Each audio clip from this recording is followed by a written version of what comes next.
Eno story mbadde sigenda gikola naye ngejje muwanyeemu Eddie Kenzo ekitumbwe mu comment section ne ngamba owaayi omwana w'abandi mu Namasaka kana kambata ino story kanjibawe guno mpira gwabaddewo olunaku nsubira olw'eggulo yes gwabaddewo olunaku olw'eggulo neera nga guno mpira gwategekeddwa omuzannyi wa Uganda namba emu akyasinze actually ne mu Africa ono yakyasinze Dennis Onyango ng'ennamba gy'azannya size zile z'aba Cristiano Ronaldo size zile z'aba Messi simanya baani nedda ye ng'azannya namba emu mu kisaawe namba emu yabeera goalkeeper naye ovanga ku goalkeeper atuuka okuzannya omupiira ne bamuwa engule ez'amaanyi ne bamuwa award ez'amaanyi yoyo gwe bayisa Dennis Onyango bannayuganda ndowooza tetumanyi bulungi naki kye tulina naye tulina zaabu ow'amaanyi muono Dennis Onyango on top of that nga yegattiddwako zaabu still ow'amaanyi Eddie Kenzo kwegamba neno bonna babyafaayo balina engeri gye basitudde eggwanga lyaffe Uganda ogitwala ku level eddako omanyi bagamba abooluganda bikoonagana tebyatika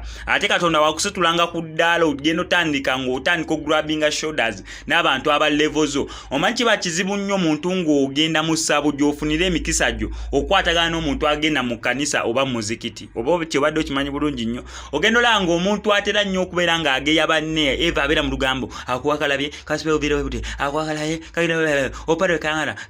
nga mbeerawo mu lugambo ne mugola olugambo kizibu nnyo okwatagana muntu arizoninga outside olugambo kibeera kizibu kubanga ojjalaba ojanyumya naye omulundi ogunasooka ogambe oyo nga oyo yeeraga gw'ogenda ofune badeedi ab'olugambo menti bo bw'oba onyumya nabo kati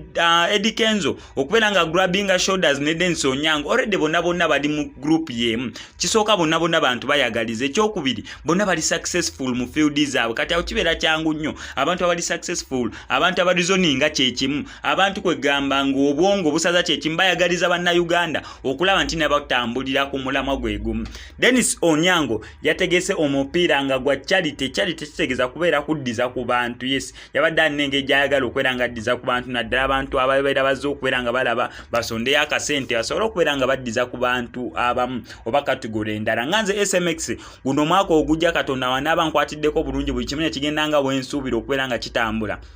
njagala kubeera nga ntandika campaign yange gyenzize nga mmala ebbanga nga nnyimba ey'okugabira abaana ab'obuwala pads njagala nkugaba pad omutwalo gumu nga 15 zineno pads eziri disposable 15 zineno pads eziri washable oba eziri reusable yes kyekiroto kyange mu 2022 nera gwe nawe naali eyo ng'olina omutima ogwagaliza oba omutima ogugaba osobola okunkubirako akakanamba k'essimu koolaba ku screen akaliko WhatsApp no WhatsAppingira oba n'onkubira n'ongamba SMX nandyagadde gatako kweyo project SMX nkuyambye ntya kweno project SMX ninawo kino na kino kikugasa ukitya ku project eyo gyoyagala okubeera ng'otambuza kubanga abaana ab'obuwala eyo naddala mu district ez'enjawulo yabeewala nawano mu Kampala mwebali omwana ng'abeera na step mother oba ng'abeera na gundi kweganga embeera gyayitamu si nnungi n'atuuka n'okunoonya just akawera ako ke bateekayo ng'afuma kafumu n'akozesa bigoye akozesa kino so naddala abaana abali mu masomero twagala okulaba nti tebamisinga lunaku na lumu because of ensonga ezaabwe abasajja tuyinza okubeera nga tumanyi bulungi ki kye bayitamu naye bo nga bamanyi kye bayitamu bamanyi exactly kye bayitamu so Dennis Onyango wamu ne Eddie Kenzo basobodde okubeera nga basamba omupiira guno gwa charity nera Dennis Onyango kyovola bayita nnyo Eddie Kenzo abayimbi baneeno tulina abayimbi bangi wanino mu ggwanga erya Uganda kyo kituufu abayimbi tulina bangi naye kizibu ku sporting out bayimbi balina extra talent ng'ovudde mu kuyimba batono betumanyi nga Eddie Kenzo tumumanyi bulungi nnyo mbu wabeera tayimbye ekintu ekiyinza omuwa eddembe biri ebintu ebi bibiri ya co-curricular activities oba bemera nziyita kati tukitwale munera okuyimba kyekiri kati co-curricular kibayinza okukolerako ekirala bintu bibiri Eddie Kenzo byemukonfamingako mbunera afiringa happy afiringa nga aba ali ku stage kapiira n'okuwuga ebyo bintu bibiri Eddie Kenzo abyagala mullo Eddie Kenzo ayagala akapiira bifaananyi bingi nnyo Eddie Kenzo ngasamba omupiira training abaana akoze academy big talent academy kwegamba si muntu mbu akyagala bwagazi omupiira agwagala 2 agumanyi ogusamba 3 ayagala okulaba abaana abali successful nga bavuddemu ekyo ekitone ekyokubeera nga basamba omupiira kati wetugenda ku Bobi Wine ye kikyamanyi oba talent kyenda gyalina apart from okuyimba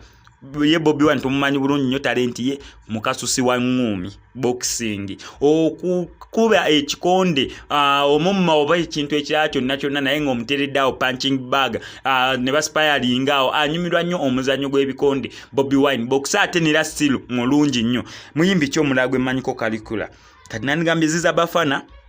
naye ate ziza bafana naye kyemumanyiiko kiri innovation mu kuyimba kubanga yamanyi okuyimba naye asobola okwekubira ebivuga alina talenti y'okubeera nti nera asobola okuba piano asobola osuna gita okitegeera wali abayimbi nga tasobola nakuba piano wadde okuba kannamunjolo baakagoma so kati oyo mbeera semubala muyimbi ki omulala gwe mmanyi nga muyimbi ki omulala gwe gwomanyi osobola ogenda awo mu comment section ongambe ono muyimbi akola kino nga ffenna tukimanyi bulungi nnyo mbuddala tolimbye akikola muyimbi ki omulala abasigadde saga agenda mu professional njaga agenda mu talent saga lungamba omuyimbi mbwate ono muyimbi naye ate nga doctor ono muyimbi naye ate nga accountant ezo ziba professional baba basoma njaga nga talent ng'oli ngali multi talented ndoza ne Suna Ben however much si nyombu muyimbi naye Suna Ben sigena mu consideringira mbayimbi naye nga alina talent ne Suna Ben muyimbi oba presenter kati awo abeera agwawo sina lulimba lwa Suna Ben lwe mmanyi luli recorded naye nga okuyimba amanyi on top of that akuba n'ebivuga naye neya still kiberamu okay kankujukize bannaffe abahawo Derrick Investments be tutambula nabo wanene ku SMX Media nti nera ku kintu ekikwasaganya ne finishing ku nyumba yo bo wanene bakisoma budinda gwewe nawe naye yezimbiddeyo ka single room nga toyagala kabere nga kakaddiwa mangu kubira banene ba Derrick Investments bagenda bera nga bajja bakwakusibire bulungi nnyo naddala omusingi ogwo ennyumba onkebere single kazibereza abapangisa kebere yakusulamu kebere mansion kebere hotel osobola bakubirako banene ne basobola okwera nga bajja bakusibire ennyumba yo oyinza obeera nga tolina sente nnyingi nnyo naye sibayite kyensinga bakubiriza bakusibira omusingi gw'ennyumba yo nyumba ogizimbe bulungi omusingi mulungi basobola okujja ne bagukusibirako amayinja amazzi galeme kubeera nga gatawaanya omusingi gwo kijjukire kasi omusingi gunafuwa n'ennyumba ebeera tegenda kubeera ng'ewangaala babayita bahawo Derrick Investments bagenda kukolera finishing naye nga bakozesa mayinja mu design ez'enjawulo mu colors ez'enjawulo osobola bakubirako n'obabuuzaako n'obeebuuzaako basekyo ne bakuwa ku magezi basekyo n'obakubira bajje basobola okubeera nga bakumaliriza ekizibu kya finishing ku nyumba yo MSSMX I sign out.